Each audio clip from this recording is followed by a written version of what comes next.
Great. As we await, I just want to take a moment and welcome you all, and I will welcome you all a couple times in this introduction to our January, technically first, but actually second Friday. As you know, first Friday of January's tend to be during the holidays.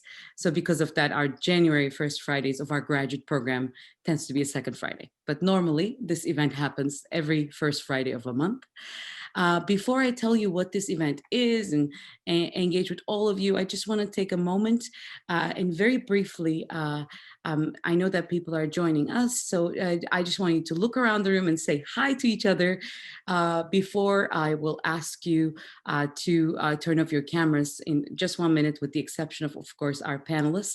So as you can see, many people have already joined us. Some of you know each other. Some of you might be new to our program. So welcome to all of you, and thank you for joining us on this Friday. So welcome to this event. So hello. With that, a quick wave to all of you, and I will ask also our panelists to just browse through the very exciting individuals who have joined us today. And with that, I will ask those of you who are joining to listen at this point, although you'll get to turn on your cameras back on when we admit you to your breakout rooms, and when you, possibly towards the end of the event, at the end of the event, not possibly. So at this point, I'll ask you to turn off your cameras so that we can focus on our guests today, and then again, we'll create space for you. So welcome to again, January 2nd, Friday, an event organized by Communication Leadership Graduate Program at the University of Washington. Our program is very much invested in creating opportunities for our graduate students who are pursuing Masters of Communication in two different tracks in digital media and communities and networks, by way of offering a variety of key discussions that are relevant to many professionals, not just our graduate students as well. Our goal in these events, in these what we call First Fridays, although again, it falls on the second Friday today, is to introduce either an organization or a sector to our students. And it has been a couple years that actually we've been dedicating January 1st-2nd Fridays to startups and entrepreneurs. And we find that a fitting way to start the year because, as you know, our program is located in Seattle, Washington. And Seattle, Washington is known to be a hub of where very important ideas have started and have grown into some of the key companies that we know across fields in the US and beyond. So due to that, actually dedicating this time and starting the year, new year, fresh year, a trying year still, but we have hope that it will hopefully improve from this point on.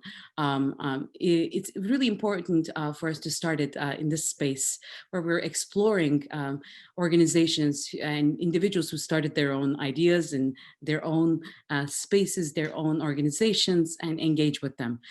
We also have communication professionals who work in that space in particular, who will be able to give us tips about how to navigate professions in communication, related jobs in startups or in businesses that have started out of various ideas. Today, before I introduce you to our panelists, I just want to give you a quick sense of what will be the event like.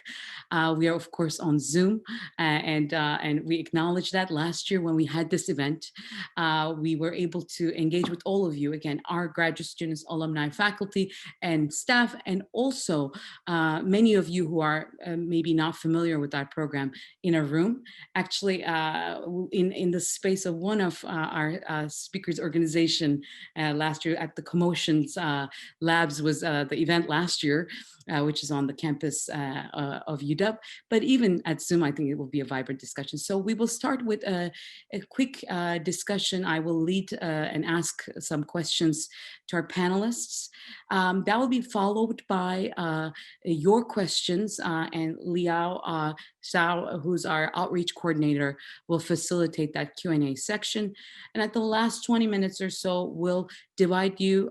You will choose a breakout room with our panelists panelists and join them for a conversation where you can turn on your cameras and engage in a more relaxed environment. Not that this is not relaxed, but in a more smaller gathering. So with that, I want to take a moment and introduce you to our panelists one by one. And at this point, please do not worry about introducing your organization, but I'll just read your names and then I'll dive in to a question about that. So joining us today is Donna O'Neill. She's the Director of Marketing and Communications at University of Washington's Commotion Labs. Hello, Donna. And then also joining us is Crystal Clarity. Crystal is the Chief Operating Officer at S2S Public Relations and Communications.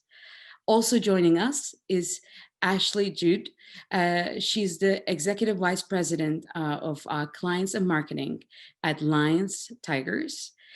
Also joining us today is Scott Morris.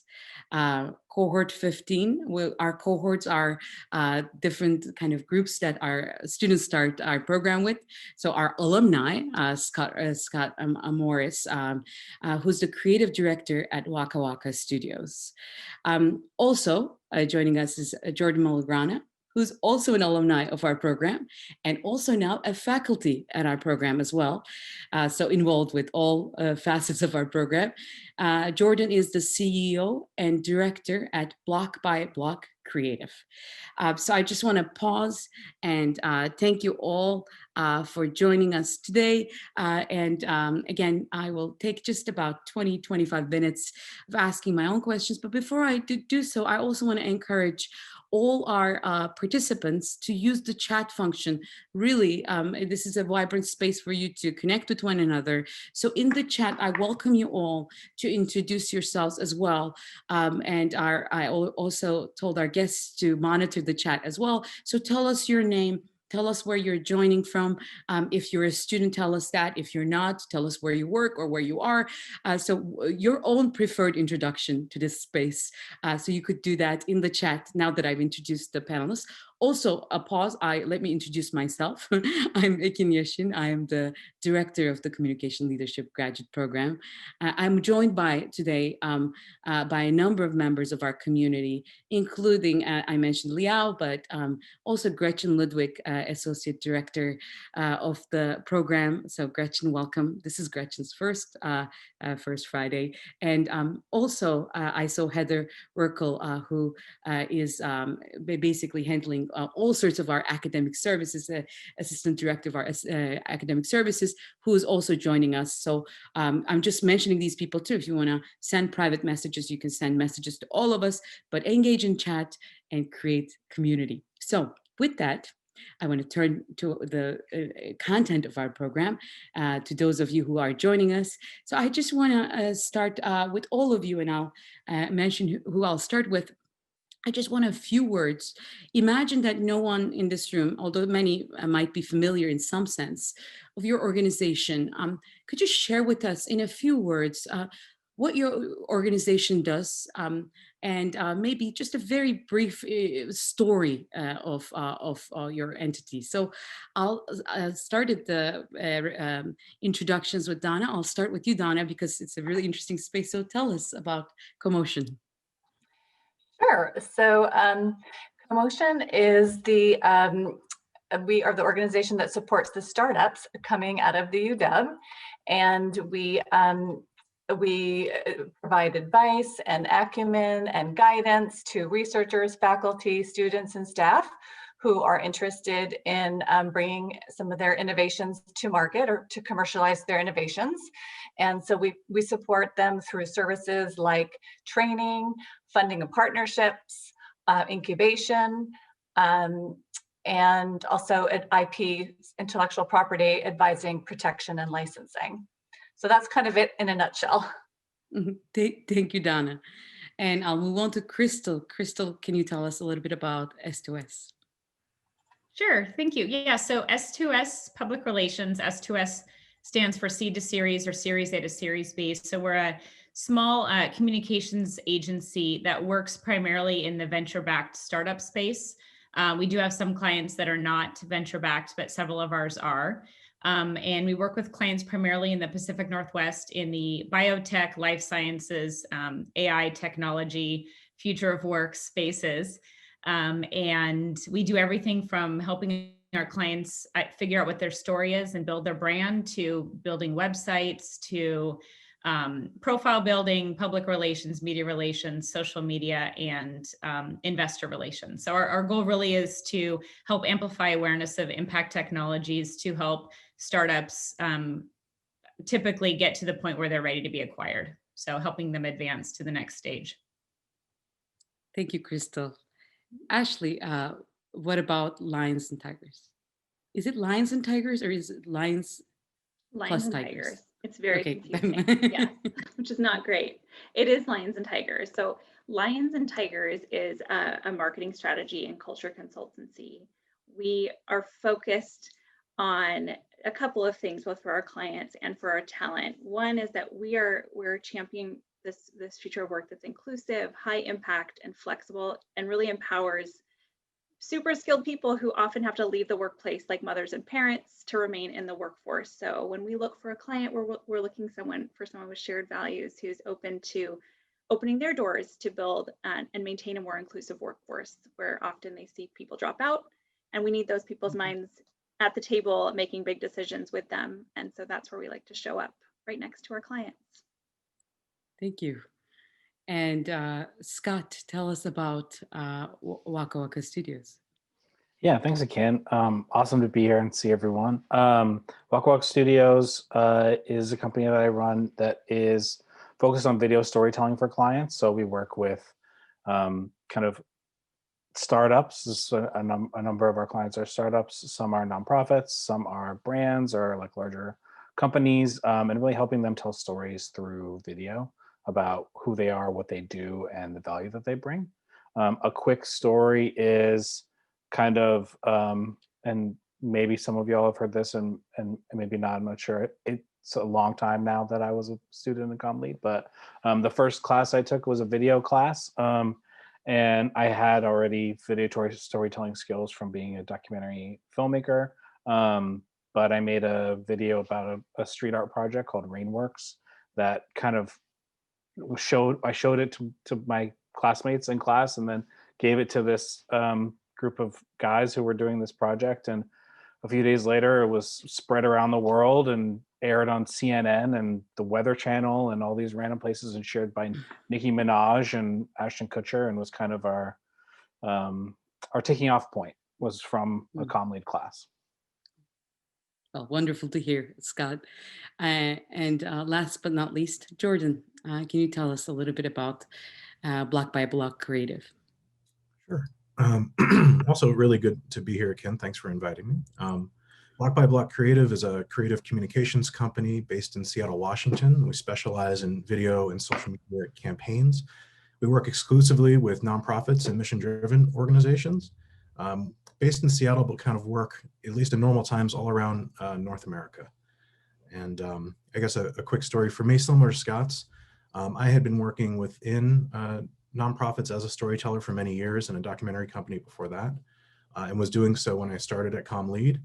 I'd always wanted to go out on my own, but I was always a little nervous about, could I get enough work? Could I support myself? Would my wife divorce me, et cetera, et cetera. And one day I got the CommLead jobs email. And in that email was it was a part-time consulting, it was an ad for a part-time consulting gig, which I contacted, and they're now my biggest clients. And when I got them, that was what gave me the confidence to step out on my own. So pay attention to that email. Good advice. Thank you, Jordan. And again, for those of you who are just joining us, CommLead refers to our graduate program too, who may not be familiar. It's a shorthand of referencing our graduate community. It includes all of us, staff, faculty, and the entirety of the experience. So with that, I want to move on to a question. First, I'll start with Crystal, and then I'll move on to all of you. How did you end up working for your company? And in addition to that, I also want to find out a little bit about what's exciting or unique about the space you work in. So a little bit of your story and maybe something that we should know about that is about specific to the space that you're part of. Sure. So I'll give my background. I'll do like the 30-second version.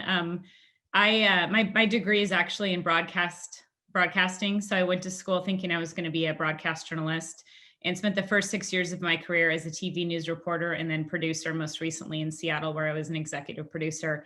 And in the mid 2005-ish, I'd had my first child and was loving the storytelling angle of it, but wanted to tell stories that felt like they were more impactful and more positive. And as you can imagine in TV news, sometimes those are hard to come by. And so I had a wonderful opportunity to go work at Pacific Science Center. So I worked at Pacific Science Center most recently as the Vice President of Marketing and Communications for the Science Center. So I was there for 10 years, which was an incredible experience. And through that, I got to work with a lot of the startups that were doing really cool, innovative things in this market. But one of the big issues, and I think we're hearing that a lot right now, what's happening in society is there's some real challenges around scientific literacy. And so I was really passionate about at the Science Center, what could I do to help be part of the movement to advance scientific understanding and literacy?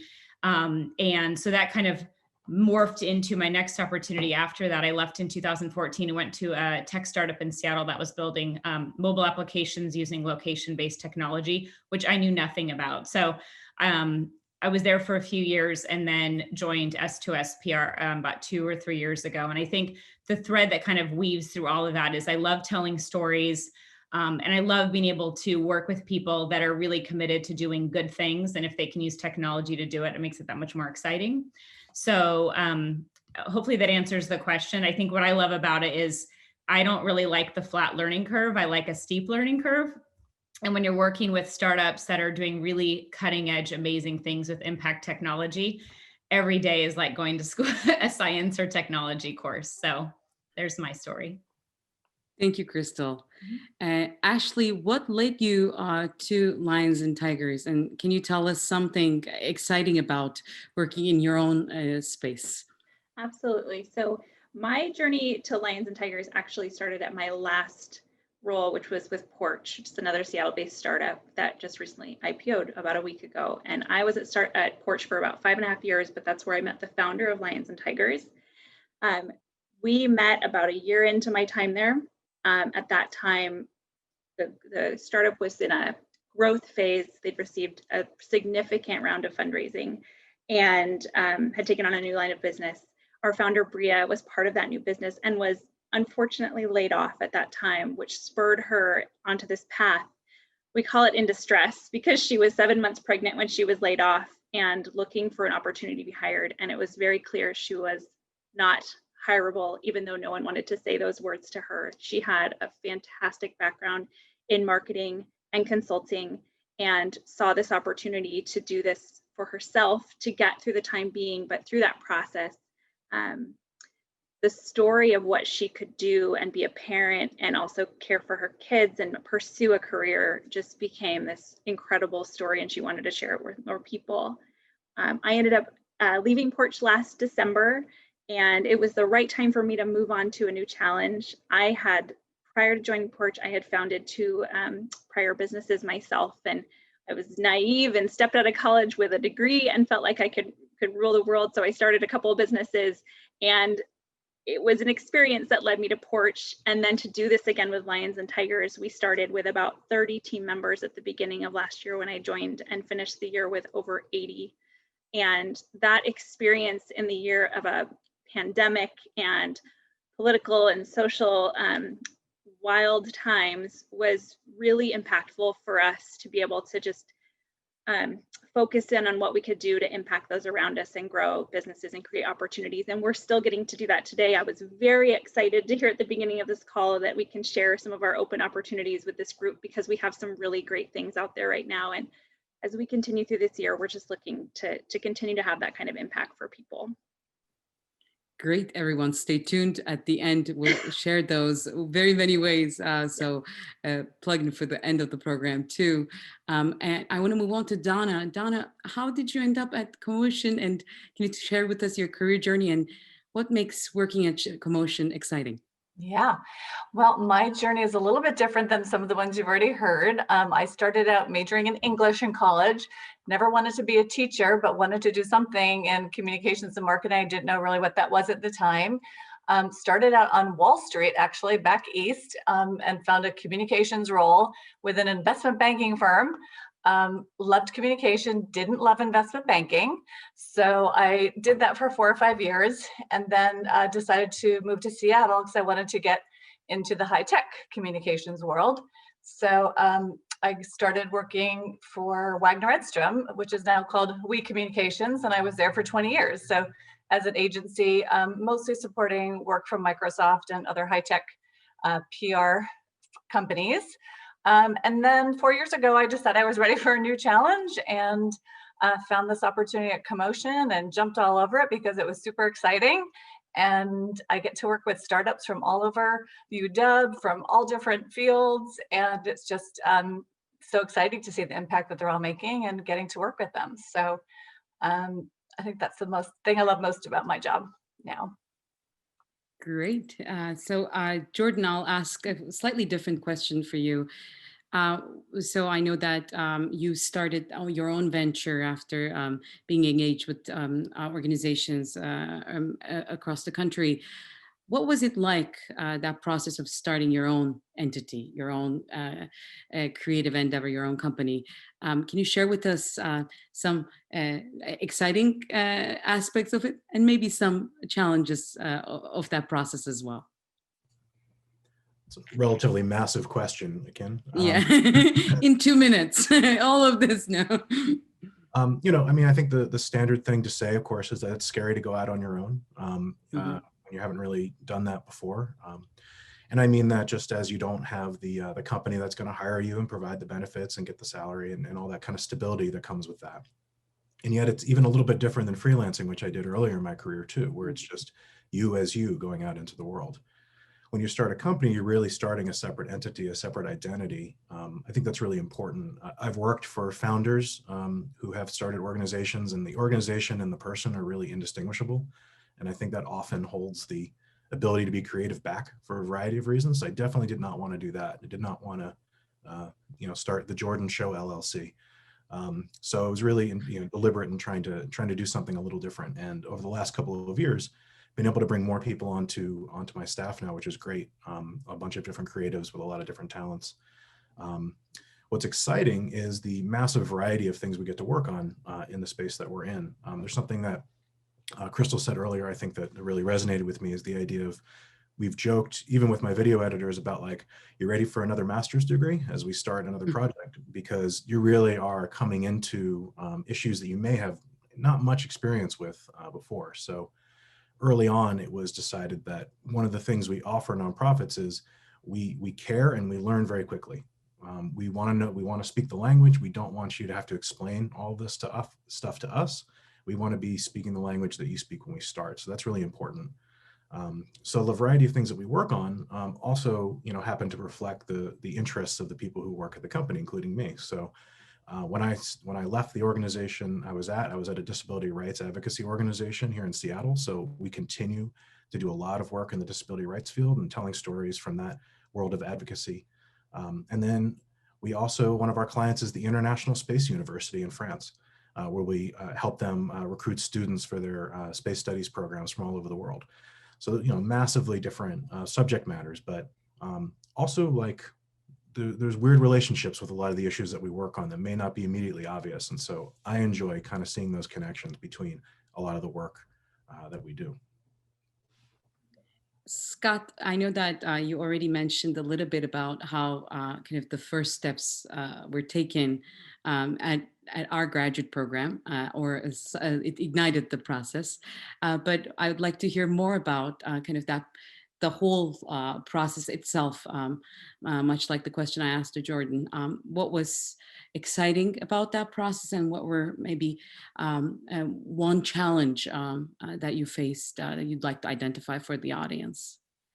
Yeah, thanks, Ken. I mean, for me, it was kind of, I think Jordan and I do come from a similar background too, of working at these organizations that made documentary films, and that's what I did for my entire adult life before ComLead. And I left that organization and was trying to figure out what I was going to do next. And, you know, doing kind of video storytelling for clients was kind of like, in a weird way, my only option in a way. Like I kind of ended up, there was no job description that I really liked that I found when I was looking for, like, should I get a job as I was starting ComLead. And so in that way, kind of some of the success that I ended up having early on in the graduate program led to clients. And then it was like, oh, really building something that, I can really shape and sculpt and go after things that I'm interested in is kind of the best way. I was thinking at the time that I was looking for a job, and I kind of ended up creating the job that I wanted, which was really exciting. And definitely there's anxiety, kind of as Jordan was talking about, of less stability potentially, and the idea of benefits, and it's on you. I really do love the variety aspect and the freedom that I do get to have when you gain trust with clients. I mean, just in the first week of 2021, I finished a round of commercials for Pike Place Market that I, pitched them, that they just went with what my creative was. And I'm developing a kids show for Adults of Dental of Washington. It's going to be about oral health for kids, and just a massive variety of different things that I get to work on that I think has just keeps me always curious, always learning, and always on my toes, which is just really fun. Thank you, Scott. And next up, I just want to ask a general question, but I'll ask it to a few of you, and I have another. I have a general question at the end as well. We are amidst a pandemic that's impacting the way in which we work globally, all across contexts and all across sectors. So understanding this moment is, I think, really an important and key skill for those who will be involved in your sectors or similar paths.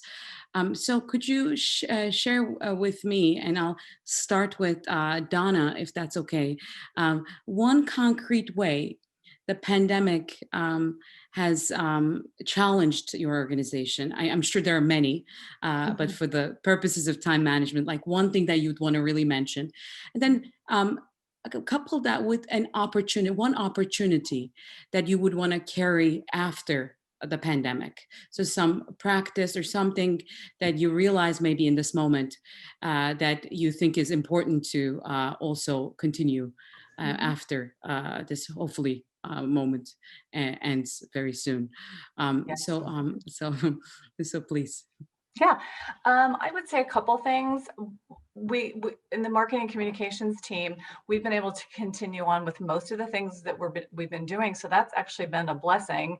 And we've been able to do things differently as well. And one of the main areas that has had to shift very quickly was events, just like you guys are experiencing here. Mm-hmm. I'm sure all of us have experienced now. We very quickly had to pivot and do them very differently. And so we checked out different software and different ways of doing it and kind of experimented along the way. We've got a new software called Remo, which is similar to Zoom, but it enables the breakout of rooms a little bit easier and people table hopping between rooms. So that's kind of been a fun discovery, REMO, if anybody's interested in learning more about it. And so I hope we can do more of that going forward, because even though we had to pivot and change, it's actually increased our number of people that we're able to reach out to, because now you don't have to be physically here on the UW campus, or, so we have people now coming from all over the Pacific Northwest to attend our events, because now they just have to, Zoom in. So I think we're going to find a way to continue that going forward, to continue that broad outreach, but then also to bring the in-person back as well. I will add one other thing. Microsoft Teams has been a godsend to us. I don't know how many of you guys are using it now, but we were using it a little bit for chat and for some video before. And of course, now we're just full on using all the different functionality in it. And it's really enabled us to collaborate together a lot more easily with file sharing and collaborating on documents and IMing and video. So it's just been a cool experience to see what that's like really working and all different functionality of Microsoft Teams. Thank you, Donna. What about you, Jordan? What would you say, one kind of challenge specific to this moment, and something that's maybe learned from this moment that could be carried over?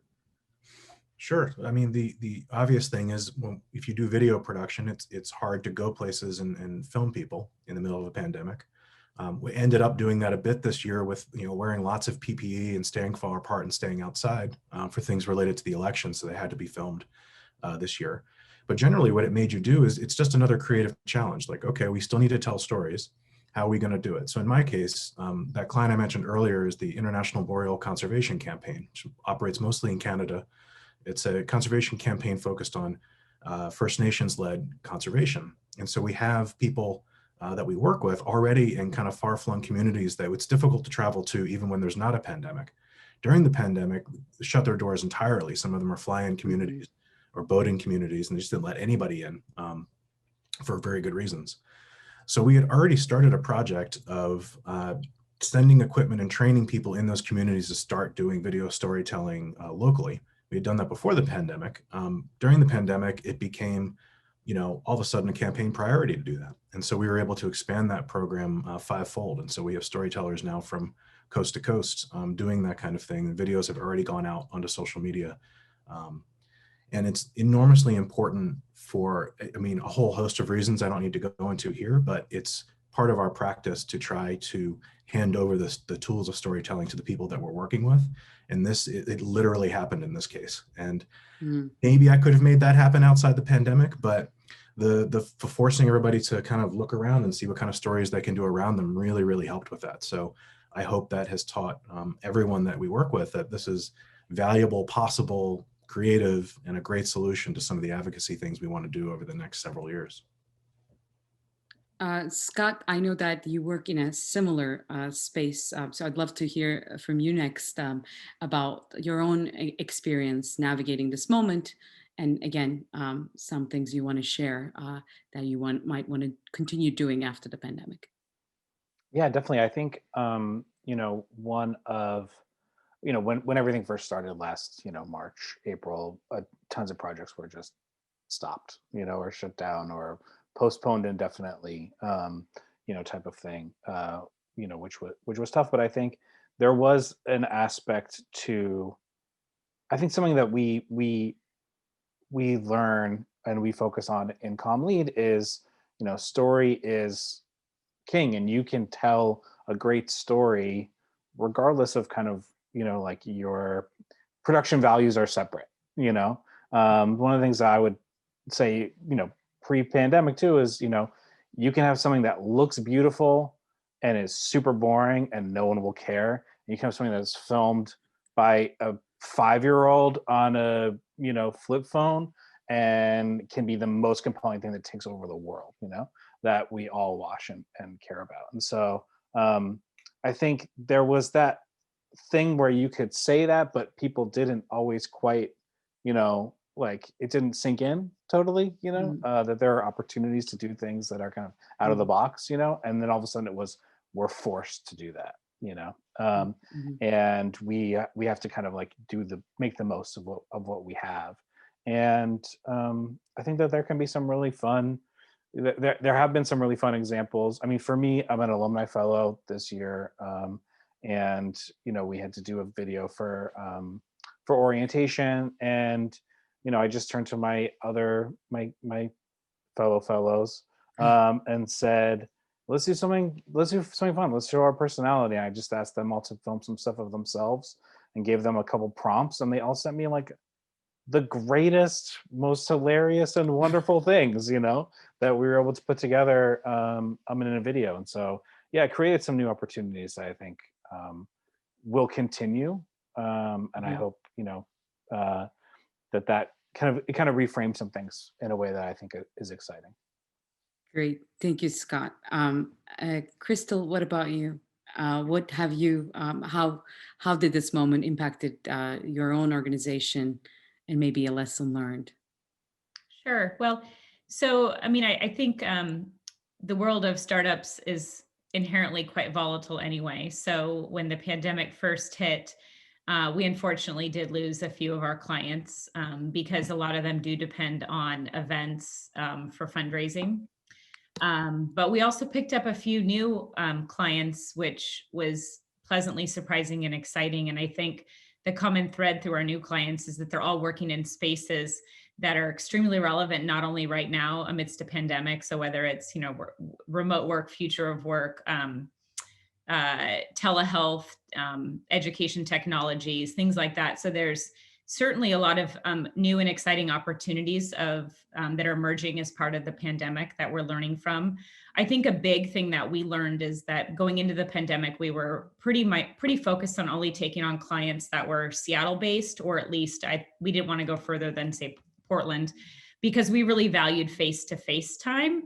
And I think what we've learned is, even though we are very much a relationship driven agency, and public relations is, I think everybody knows, is very much a relationship business, that we can still serve people really well, even if they're not here, and that we've been able to continue to do that. We have clients that we've never met, that we've been working with this year, and we have great relationships with them. And I feel like we know them well. And I think it just shows that technology can bridge gaps that maybe we didn't envision before. So I think a big takeaway for us is that as an agency, I think we'll be more open moving forward with taking on clients that aren't necessarily local, because I think we can still build robust relationships with them moving forward. And I think the other quick thing I'll add is business development looks very different now, and will probably continue to look different for a while. So we were primarily, dependent on referrals, but really, in-person events. We went to tons of events in Seattle, probably a lot of the same events that you guys would go to. And having those kind of fall off has given us some new challenges, just in terms of having to be really, really deliberate about like scheduling coffees and Zooms with people that, can help us just sort of stay connected. And so we do that with folks at Commotion, at Pioneer Square Labs, and some of the other, Create 33 and the other incubators in town, just to try to continue to make ourselves available as a resource and continue to try to meet new folks in a time when it's really hard to do that. Thank you, Crystal. Ashley, what about your organization and how the pandemic impacted it and lessons learned? Sure. So our organization was unique in that before the pandemic hit, we were focused on this concept of future work. The majority of our team was remote. We had co-working space at the Riveter, which is sadly no longer available to us. So that was one of our biggest, that was our one opportunity to come together and have these face-to-face conversations. And we do that once or twice a week. So that fell off for us. But I think the thing that stood out to us the most is really how to continue to invest in our relationships with our clients. Our clients are in tech, but they're also very used to being on a campus. And so even if we were only coming to campus once a week, or we were doing things remotely with them, they now felt vastly separated from their entire organization. And so helping them navigate through how to lead with empathy, find the humanity in what everyone was doing, and kind of find those common threads that their peers were experiencing, that their teams were experiencing, and help them make those connections was one of the most difficult, but it's also been one of the most rewarding things that we've been able to do this year. We've seen companies invest much more heavily in culture and supporting their people through coaching, so professional development coaching, how to lead with emotional intelligence. These are some areas that we, although it's a part of our consultancy, we hadn't invested as heavily at the beginning of last year as we actually ended up investing throughout the year ourselves. So we've we're so fortunate because we're going into 2021 with all of these new tools and services and even products that we can bring to market because of what the pandemic brought forth and some of the gaps that organizations were seeing in the way that they managed and led people. Ultimately, it's their people that are going to help them find the path out of what has happened to us in 2020 and the experiences, and having those new ideas that need to come to the front. But if they're not feeling supported and they're feeling heavily weighed on by their personal and professional pressures, it's just going to be very difficult. I think the one other thing I hope that we see is that we can begin to break this mold of a 40-hour work week or a full-time employee and what that really means, and start thinking about impact of an employee versus hours worked. We have this such a legacy concept of what it means to be an employee or to be a good worker. And I want to be able to help other companies and those within our organization who are trying to shift out of that mindset to start thinking, you know, I am focused on getting the most important things done in my week, month, year. It doesn't have to be done in a certain time frame. And let's stop paying people based on that model. Let's stop hiring people based on that model, because we'll be able to bring in some really smart people. Thank you, Ashley. So just a quick note, I'm seeing some questions also. I know some of you answered the questions in the chat box. Annie, I saw your question. So what I'm going to propose is I have two very quick one-word-ish or one-sentence-ish questions remaining. So I'll ask those to all of you, and then we'll move on to our breakout rooms where all of you can join and ask one-on-one in very small or much smaller groups to our guests, and get to meet them more in person and ask them the questions face to face. So I'll reserve some time for that. Ashley, you already mentioned part of my first question, so I'll start with you, but I'll be asking all of you one kind of concept or skill that you recommend everyone in this room to be focusing on. Like, so this could be, again, you could say, I wish everyone was reading about ... at this moment. So it could be broad, or it could be something that you wish you invested more time and energy in prior to this moment, or in general comment on. So Ashley, what is that for you? Sure. You know, I think the thing that often falls off the radar for anybody who's in a leadership position or thinking about growing their business is it's very easy to stop thinking about how much to invest in your people, much time, effort, you know, policy, how much that impacts the work that's output by those people in your organization, how connected they feel to the work that they're doing. And so I think that's always top of mind for me, the people that are working for me, and how I support them in their growth, because ultimately that's going to come out in the work that they do within our organization on behalf of our clients or as a client themselves. So.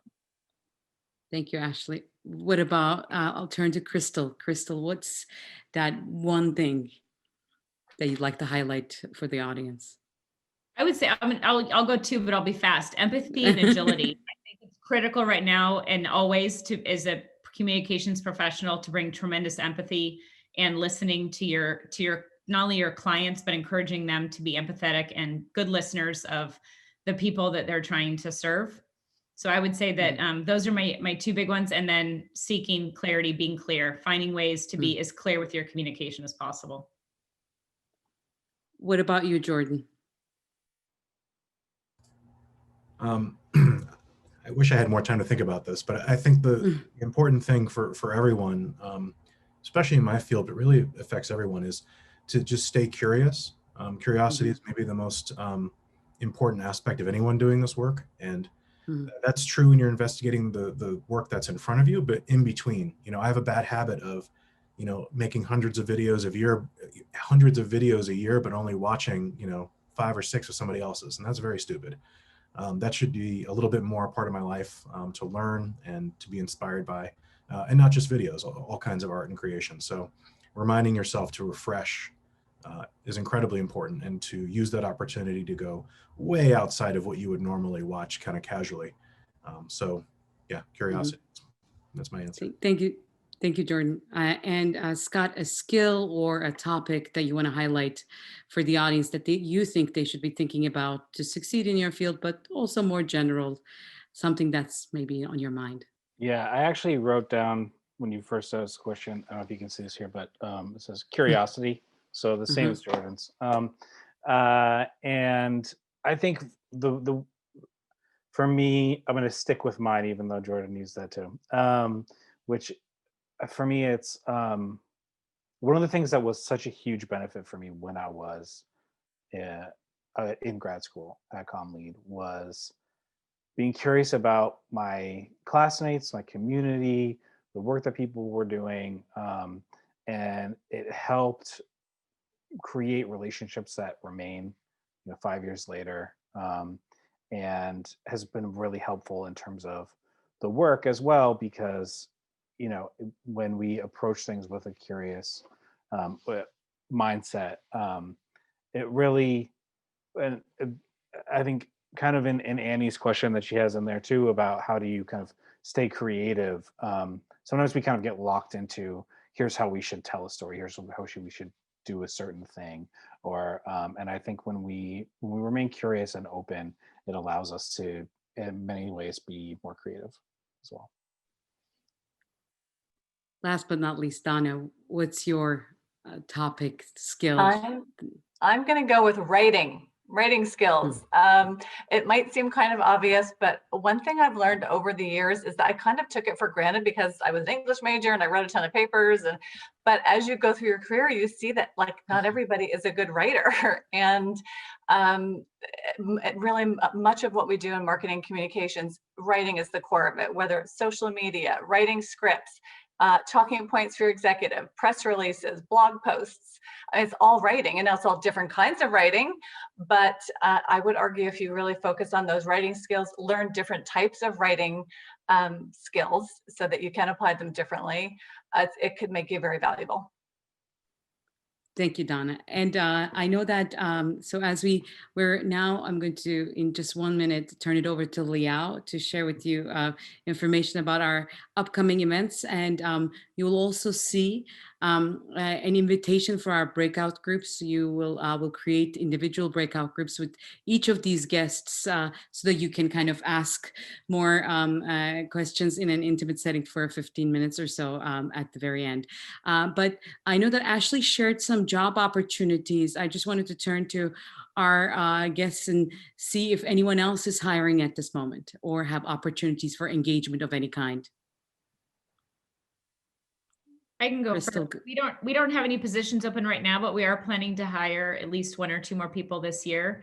So I certainly would encourage folks, if they're not already, to follow our company on LinkedIn, S2SPR. And also I would love to connect with you on LinkedIn as well. So feel free to reach out to me directly on LinkedIn and we can connect. Great, thank you. Anyone else? Go ahead, Donna. Yeah, you guys may or may not know, but we do have a couple of interns every year that we partner with this program, and we have 2 right now. So shout out to Simone and Hallie for their great work with us so far. I've been working with you guys for the last 4 years, I think. We've had great interns over that time. It's been a lot of fun working with them, and I think it's a win-win. It's a good opportunity for us because we always need the help, and then for them getting experience and building their portfolios. So we have our interns right now, but the next cycle starts up in September. So keep your eyes open for the next round. Great, thank you, Donna. And Scott, go ahead. Yeah, I'm always looking for people who are camera operators, editors, just people that are interested in video storytelling. And one of the great things about being an alum of ComLead is I've worked with lots of people who have done that type of stuff and got to work with people on lots of different projects. So yeah, definitely I'll add my LinkedIn URL in the chat, and if that's something that interests you, definitely reach out. Great. Thank you. Thank you all. And I'll turn it over to now to Liao to kind of tell us what's coming up next. And then we'll again, you'll get an invitation from Evelyn about our breakout rooms. You'll have about 15 minutes with the guests. If you want to stay on and ask them questions, it's not a must, but if you feel like you want to find out more about their organization or get to know them and ask them questions, this is a great opportunity. So Liao, please. Yes, thank you, King. So I know that tonight we have a number of ComLead guests, and so if you are interested in learning more about our program, we're actually holding our next coming info session on January 21st. And this one is being held by our Associate Director, Gretchen, and me. And I will make sure to send you a follow-up message via Eventbrite, and you can get the registration link and details. And for our ComeLead students, and I know that we'll host upcoming ComeLead first Friday every month. So keep an eye on our weekly newsletter, and we'll share all the events information there. Okay, I will end over here. So now let's move on to the breakout room. Thank you. Yes, thank you. So Evelyn is creating now the breakout rooms, and you'll be able to, I think Zoom has a new feature that we just realized that you can join your own breakout rooms. So we're very excited about that feature. So let us know, Evelyn, when we can join or people can join and see those breakout rooms. Oh, great.